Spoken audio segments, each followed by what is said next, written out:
Santiago Zambrano. Este fallo, abogado Zambrano, su apreciación, por favor. ¿Cómo le va? Muy buenos días. Gracias por la invitación. Bueno, pues la verdad que es un fallo que levanta muchas preguntas. No es anormal en el TAS. Hay muchas situaciones en el TAS que son un poquito de ambas, ¿no? Yo lo he tratado de ver como una mamá que dos hijos se pelearon y tiene que darles un poco de la razón a cada uno para que nadie se vaya triste a dormir, ¿no? Entonces yo creo que esto lo han hecho de esa manera. El caso de Paolo Guerrero, si bien pues no es diferente en el contenido, también tiene un poquito de ambos, ¿no? Te dice, oye, ¿sabes qué? Tú debiste haber cuidado lo que ingresas a tu cuerpo, pero es tu último mundial, así que te lo vamos a dejar pasar. Obviamente, en su momento el TAS, en el caso de Paolo Guerrero, fue rechazar el pedido de Paolo Guerrero, y fue el Tribunal Federal Suizo, que he estado leyendo también en algunos comentarios que decían que no tenía la posibilidad de apelar, y quería aclarar que eso no es cierto, que es factible que pueda darse una apelación posterior a esta resolución del TAS. Pero el análisis en concreto es que hay cosas que no se logran entender en la decisión que toma el TAS. No sé si por diversas cosas, puede ser. Por ejemplo, yo sé que en su momento no compareció Byron Castillo porque no lo consideraron necesario, pero el TAS dice, mira, con la información que yo tengo, concluyo que el pasaporte, aunque sea auténtico, la información que he podido recopilar es incorrecta. Zambrano, ¿la decisión de este tribunal es de última instancia, ¿sí, o la Federación Ecuatoriana de Fútbol puede apelar el fallo? Estamos conversando con el abogado Santiago Zambrano, especialista en derecho deportivo. ¿Se congeló la transmisión vía Zoom? Bueno, vamos a seguir. Sí, vale la pena, ojalá podamos restablecer esa comunicación. Vale la pena preguntarle al abogado si acaso las autoridades del fútbol ecuatoriano deben tomar una decisión clara. Abogado, Fernando Aguayo lo saluda. Quisiera preguntarle a usted, ante la información clarísima, concreta de ayer, porque aun cuando veamos dudas en sus decisiones, la información es clara. Dice que hay un pasaporte con información falsa. En definitiva, hay 3 puntos que los pierde el Ecuador en la siguiente eliminatoria y un emolumento bastante elevado que tiene que pagar la Federación Ecuatoriana de Fútbol. Pero la pregunta concretísima al abogado es como cuando alguien consulta algo al abogado y quiere que le diga lo que corresponde y lo que debe hacer. ¿Se le debe dejar afuera del Mundial a Byron Castillo? Porque podría ocurrir que con semejante argumento de este organismo de justicia que dice que el pasaporte tiene información falsa porque el señor ha nacido en Colombia.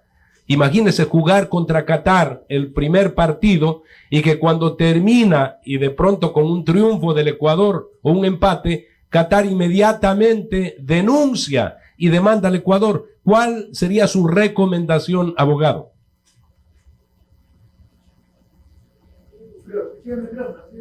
Active el micrófono. Por favor, puede activar el micrófono. Sí, abogado Zambrano. Disculpe, por favor. Yo no considero que lo tengan que dejar fuera Byron Castillo porque sería ir atrás o tirar abajo toda la estrategia que ha tenido la Federación Ecuatoriana de Fútbol en este caso, porque prácticamente estaríamos diciendo, ¿sabes qué? Nos reconocemos culpables, nos da miedo lo que está pasando, y esa nunca ha sido la estrategia de la Federación Ecuatoriana de Fútbol. La Federación Ecuatoriana de Fútbol ha sido muy cauta y muy precisa en las formas que ha utilizado en este caso, sobre todo por la tranquilidad con la que ha llevado y la seguridad que ha llevado el caso. Entonces, hoy que el TAS toma esta decisión, que ya sabemos que la Federación Ecuatoriana de Fútbol en su comunicado dijo que no está de acuerdo, intuyo que ante esta inconformidad a la decisión va a mantener su postura.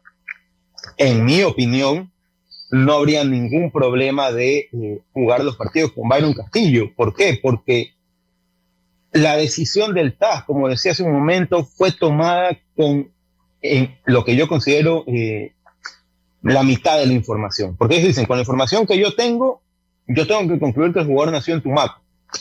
Recordemos que en esta apelación ante el TAS, el jugador no fue parte. Él no compareció, él no habló, lo único que presentaron la información fue la Federación Chilena, la Federación Peruana y la Federación Ecuatoriana de Fútbol. Así que yo sigo con el positivismo de decir que Byron puede jugar, que Ecuador va a jugar el Mundial y que Byron en este caso puede representar a Ecuador. Sí, pero abogado, pero para el TAS, el lateral de la tricolor nació en Colombia. Entonces, la primera pregunta es, ¿puede jugar el Mundial? ¿Será sancionado como jugador? No, para mí no, en lo absoluto. Porque claro, es que el TAS ha llegado a la conclusión de que el jugador nació en Colombia por la información que ellos tienen. ¿Ok? Ellos dijeron, miren, en la información que me dio la Federación Ecuatoriana de Fútbol, la Federación Peruana de Fútbol, la Federación Chilena, yo concluyo que aunque el pasaporte es auténtico, la información es incorrecta, es falsa. Pero porque esa es la información que tiene el TAS. Yo sé que en el proceso no compareció Byron Castillo.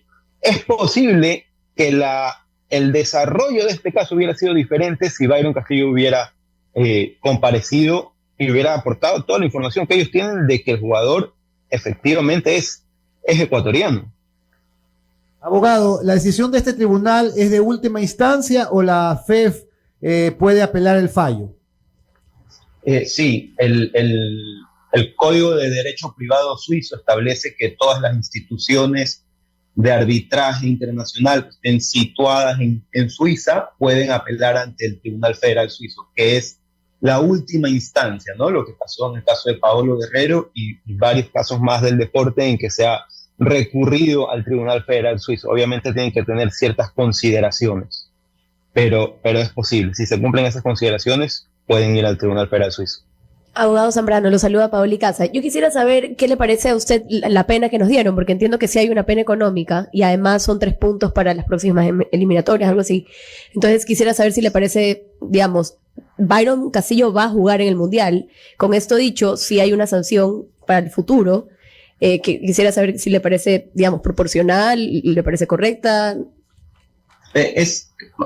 Bueno, es que es rara la sanción, porque al final FIFA nos da la razón y después el TAS le dice a la FIFA, no, tú te equivocaste, si hay que sancionar a Ecuador, así que págale $100,000 a FIFA.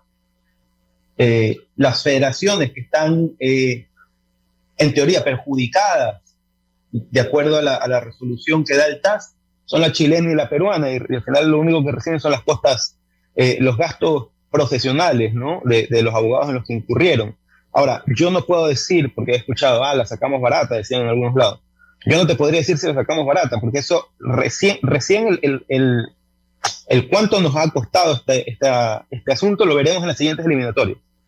Si nos quedamos por un punto, vamos a decir, oye, nos costó muchísimo, ¿no? Porque perdimos 3 puntos.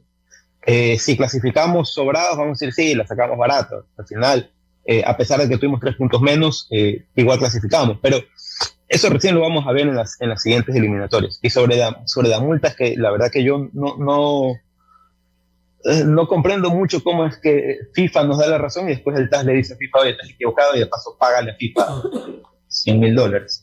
Sí, abogado, vamos hacia atrás y en el carácter de ver cómo hacia el futuro actuamos diferente. Byron Castillo, ya cuando quiso inscribir en Emelec, tuvo dificultades precisamente por documentación. Ese antecedente debía ser pues atendido con mayor preocupación por todas las autoridades y ver si acaso a futuro podríamos tener problemas si se incorporaba a la selección ecuatoriana de fútbol. Mire a la situación a la que hemos llegado, ¿no?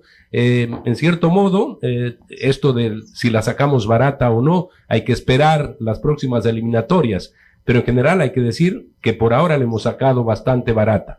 Yo digo, como abogado y como buen abogado, los abogados que quieren que las personas actúen como corresponde, apegados a la norma y a la ley. que esto nos sirva para que en el pasado seamos mucho más exigentes cuando registramos documentos al incorporar a futbolistas a los equipos y, por supuesto, el manejo de la Federación Ecuatoriana de Fútbol en el ámbito jurídico, porque de lo contrario, pues, quedamos muy mal. Este no es el único caso. En el Ecuador, si alguien quiere ser contralor y dice que tiene que tener un título de abogado, bueno, en medio día se gradúan de abogados. Ha habido casos en que se han graduado de doctores en 4 horas para llegar a las más altas esferas del Estado ecuatoriano. Eso ha ocurrido, por Dios. Eso es el Ecuador. Pero como eso es el Ecuador, no debemos permitir que siga haciendo. Entonces yo pongo así muy por encima.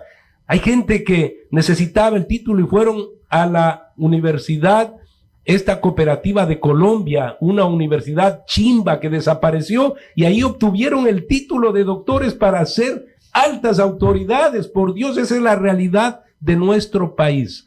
¿Cómo hacemos que en el fútbol, que a la postre es deporte, distracción, no acontezca algo similar y que lleguemos a lo que hemos llegado ahora por el señor Byron Castillo? Por favor.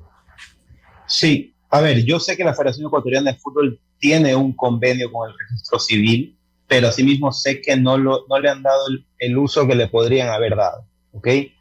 Por otro lado, en la época de Byron Castillo, que fue inscrito, me parece que él empieza en el Deportivo Azogues o en Norteamérica, el jugador, los registros de jugadores eran manuales. Entonces tenías una hojita que tú llenabas a mano, la presentabas en registro de jugadores y te recibían la información. Y así se fueron registrando pues cualquier cantidad de jugadores. Ahora el proceso ha cambiado. Tiene la Federación y Liga Pro tienen el sistema Comet, que es un sistema digital que fue exigido tanto por FIFA como por la Conmebol, para que los registros sean digitales y tú puedas ir revisando toda la información. Es más, ahora en la pestaña del registro Comet te sale la fecha de nacimiento y la fecha de registro del jugador, que como sabemos en nuestro país, en las zonas rurales, no suele ser en fechas cercanas. Uno puede ver que el chico nació en el 2000 y fue registrado en el 2001, en el 2002. Entonces, creo que esto va a ir reduciendo este tipo de situaciones. Obviamente tenemos Comet desde el 2019, entonces son recién 3 años en que toda esta información ha migrado, en que tiene que irse adaptando, pero creo que tienen que ser más exigentes de la federación con este tipo de clubes que van a hacer estos pedidos, que van a hacer este tipo de registros. Claro, en ese tiempo Emelec dijo, mira, no cumplen esos parámetros de Emelec, no te puedo mantener. A lo mejor cumplen los parámetros de otro club, y para ese club pasó y pudo seguir adelante, y después vemos toda esta situación, ¿no? Pero sí debería haber un estándar que no ha habido, debería hacerse más exigentes y debería haber sanciones más drásticas para los clubes que pues respalden este tipo de actos. Bueno, muchísimas gracias. La opinión del abogado Santiago Zambrano, especialista en Derecho Deportivo.